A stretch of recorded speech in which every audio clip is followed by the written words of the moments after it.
Action! Ça va marcher. Action! Bonjour à tous! Aujourd'hui, nouvelle vidéo. Mais avant, je vais nettoyer tout ça et je vous reprends juste après. Enfin, je vais ranger tout ça. Voilà, c'est un peu mieux. Alors, au passage, voilà, petit dernier achat. Camion Esso, donc camion citerne Esso, voilà.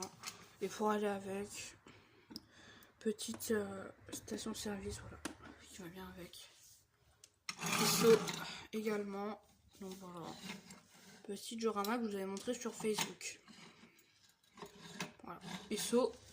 Mais c'est pas le thème de la vidéo, enfin la vidéo ne va pas parler de ça. Et vous voyez, on peut ranger ça dans les petits trous. Ah mais vous voyez même pas. Vous voyez, on peut rentrer le petit truc là. Bon, là il y a de la pâte à fixe, hein, parce que je l'ai fait tenir dans la main d'un petit personnage pour un diorama. Pas pour le diorama que je viens de vous montrer, du coup là que j'ai rangé. Bon, je vous reprends une fois que j'ai réussi à bien les remettre. Bon, c'est bon, du coup, c'est terminé. Je vais poser ça là, je pense. Bon, lui il est retombé, mais c'est pas très grave. Voilà, voilà. Là, ce que j'ai sorti, je pense, ça va peut-être vous faire penser à quelque chose, Michelin, et plus précisément à ce petit personnage bien connu.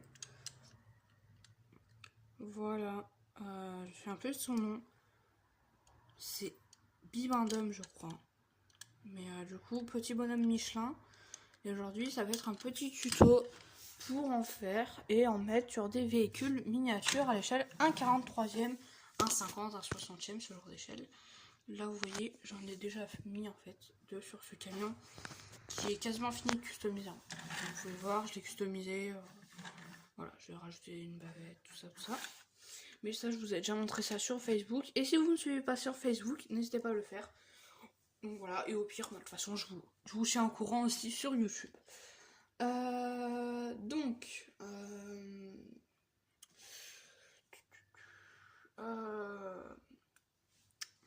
Du coup, on va commencer. Alors, je vais vous chercher ce qu'il faut. Alors voilà, alors attendez, on va juste les enlever. Peut-être le Michelin, on va le laisser. Voilà, pour, on va dire, habiller l'endroit. Pour faire un peu de thème Michelin. Vous voyez même pas. Voilà. On va peut-être allumer aussi la petite guirlande. Voilà, que j'ai installée. Et du coup, on va remplir ça. Voilà, tout simplement. Donc, vous avez juste besoin des pâtes à fixe. C'est vraiment pas très compliqué. Voilà. Pâte à fixe, comme ça, classique. Voilà. Que ce soit du U ou du Carrefour ou du. Enfin voilà. La marque, c'est pas important. Alors après, ça dépend la couleur que vous voulez les faire. Parce qu'il y a deux couleurs de pâte à fixe, en fait. Il y a la pâte à fixe blanche comme ça, qui fait bien pour les Bibendum. Et ensuite, hop, je vous prends. Ensuite, là, vous avez, vous voyez, ici, vous avez la pâte à fixe, on va dire jaune un peu. Et si la pâte à fixe jaune, vous en prenez, bah, ça fera bien pour faire les petits bonhommes Michelin, en fait, qui s'allument la nuit. Souvent, sur les camions, il y a ça arrive. Donc voilà, et du coup, vous pouvez faire avec les deux couleurs, ça rendra deux styles différents, simplement. Donc voilà, après, c'est simple. Et franchement, la pâte à fixe, encore une fois, c'est super parce qu'on peut faire plein de petites formes avec. Donc voilà, bon. Bien sûr, vous pouvez aussi faire ça avec de la pâte qui se fige ou quoi. Moi, je prends de la pâte à fixe parce que c'est plus facile, je trouve. Même si j'en ai de la pâte, mais franchement, c'est mieux comme ça au moins. Voilà, c'est très utile. Moi, la pâte à fixe, c'est mon meilleur ami. Hein. J'aime bien ça. Avant, c'était le scotch. Et puis, quand j'ai vu qu'on pouvait faire pas mal de choses avec la pâte à fixe, bah voilà. Bon, ce sera pour le 1/43e, 1/50. Tout ça, hein, ce genre d'échelle. Pour le 1/32, j'ai pas trouvé trop comment faire. Enfin, c'est un peu galère. Donc voilà, si vous avez des techniques, n'hésitez pas à me le dire. En short, du coup, dans des shorts. Puisqu'il n'y aura pas les commentaires dans la vidéo. Alors, à qui va avoir des petits bonhommes Michelin? Voilà, c'est celui-ci que je vais lui mettre des bonhommes Michelin. Donc deux comme ça, je pense. Ouais, pas là ou là. Là, plutôt là. Donc un vieux Scania Torpedo à l'ancienne. Vraiment joli. J'en ai aussi un deuxième de chez Situ, beaucoup plus récent. Le 87. Un peu moins détaillé, bien sûr. Mais voilà. Donc petit Scania V8 de chez Majorette, voilà. Il y a même un petit logo V8, on le voit pas très bien, mais voilà. Bon, ça après c'est le capot qui est abîmé, hein, mais voilà. Après c'est un vieux camion. Donc on va lui enlever son capot pour éviter qu'on le fasse tomber. Et ben je vais directement vous montrer le modelage, tout simplement. Donc vous allez prendre votre pâte à fixe, hein, tout simplement. Pour l'instant, rien de bien sorcier. Sorcier. Petite blague au passage. Voilà, hein, si vous connaissez, c'est pas sorcier. Bah, c'est pas sorcier. Bon, allez, on va arrêter la blague. Donc, vous avez coupé votre pâte à fixe de la taille que vous voulez le faire. Donc, en vrai, ça, je pense que ça suffira. Voilà. C'est un peu trop gros, je pense. Mais je vais le laisser comme ça. Là, vous allez maintenant le découper comme ça. Hop. Voilà. Donc, je vous reprends une fois que j'ai collé en fait le petit bout. Fait un petit bout. Et ensuite, il faut le fixer en haut pour faire la tête du petit bonhomme en fait. Ouais. Donc, voilà. Et bien voilà. Oula,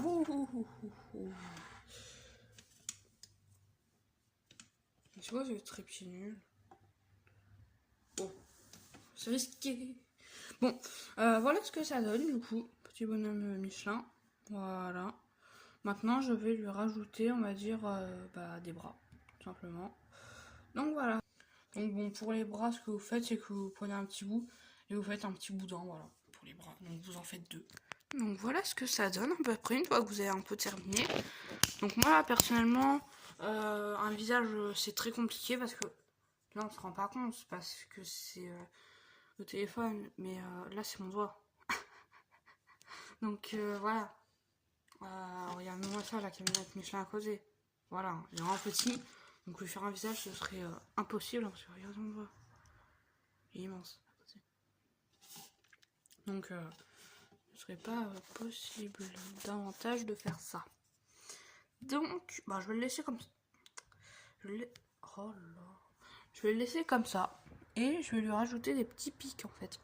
Histoire de faire comme s'il avait un peu les bandes. Bon voilà, donc il est terminé, ça ressemble à ça. Donc moi personnellement je vais en faire 2. Et on se retrouve une fois que j'ai fait le deuxième. Donc après, souvent ils sont pas identiques parce que c'est fait maison. Enfin c'est comme un gâteau artisanal et vous savez bien qu'ils sont pas pareils tout le temps. Mais voilà, je trouve que ça fait le taf. Après, ça existe sur internet à acheter, hein, bien sûr. Mais voilà, c'est un peu moins cher et c'est très sympa. D'ailleurs, j'ai commandé sur internet un camion voilà, qui en a déjà. Et du coup, je vous ferai une petite comparaison des ceux qui sont faits maison et ceux qui sont, on va dire, pas faits maison, quoi. Bon, allez, je vous reprends une fois que j'ai fait le deuxième bonhomme. Et voilà, donc les deux sont faits, vous voyez qu'ils sont pas identiques, mais c'est très bien. Je vais juste lui faire ces petites rayures et ensuite je vous montre comment on les fixe sur un camion. Alors encore une fois, je vais le répéter, mais je vous le dis jamais assez de toute façon. Si vous avez un véhicule avec de la peinture qui s'écaille, ne le faites pas. Parce que parfois quand ils sont assez anciens, en fait, la peinture peut s'écailler. Et si vous mettez de la pâte à fixe ou du scotch dessus, ça va enlever toute la peinture. Et par exemple, ce magnifique DAF qu'on a ici, en fait la peinture s'enlève, vous voyez. Et du coup, j'avais testé de mettre de la pâte à fixe dessus, mais ça lui a pas trop réussi. D'ailleurs, je vois qu'il est de plus en plus abîmé. C'est très bizarre. Mais voilà. C'est vraiment un vieux DAF, voilà. Donc voilà. Mais sinon, si vous avez un camion qui est pas ancien, normalement, si la peinture s'écaille pas, normalement c'est bon. Et puis s'il est en plastique, pas de doute, ça risque pas de le faire puisque il n'y a pas de peinture dessus qui peut s'enlever, quoi. Alors, ce qu'on va faire, c'est que je vais vous montrer comment on les met. Alors, sur un camion donc qui est pas en mode top line, c'est-à-dire qui n'a pas le long front là, le gros front, ce qui me permet en fait de le mettre, vous savez, sur le gros front là, ça me permet de les mettre au-dessus. Sauf que lui, il a pas. Donc je vais mettre ça sur les côtés, hein, pas au-dessus, mais sur les côtés. À voir si je lui mettrai une barre d'éclairage. Alors lui, ok, sa peinture peut s'écailler, mais un peu moins quand même. Enfin, je trouve, pour ma part. Donc voilà. Hop là. Donc, faut pas avoir peur de le compresser un peu. Enfin, de le compresser. Ouais, voilà. De l'aplatir, tout simplement. Ça fera du réalisme, mais après oui c'est vrai que bah, là en fait il va perdre un peu de sa forme. Mais bon, je vous reprends quand c'est mis parce que c'est un petit peu pas trop facile à mettre. Et voilà, alors là je vous avoue que ça fait très bizarre, mais il y aura une barre d'éclairage qui ira avec. Hein. Voilà, je vous rassure. Mais ça donne ça. Donc voilà un peu tout. Voilà. Petit tuto bonhomme Michelin. Voilà. J'essaierai en refaire un pour en mettre là. Ici là qui était parti quoi. Mais enfin je l'ai acheté déjà. Il n'y en avait pas. Mais je sais qu'à la base il y en a un. Donc pourquoi pas en refaire un encore une fois avec la pâte à fixe. Mais voilà, j'espère que cette vidéo vous aura plu. Voilà. Et d'ailleurs là on a le petit fandom. Voilà, pareil là. Allez, au revoir à tous. Et n'oubliez pas le mot de la fin. Michelin. Au revoir à tous, à bientôt dans les poules d'Imran. Et d'ailleurs, je travaille sur un nouveau diorama. Au revoir à tous.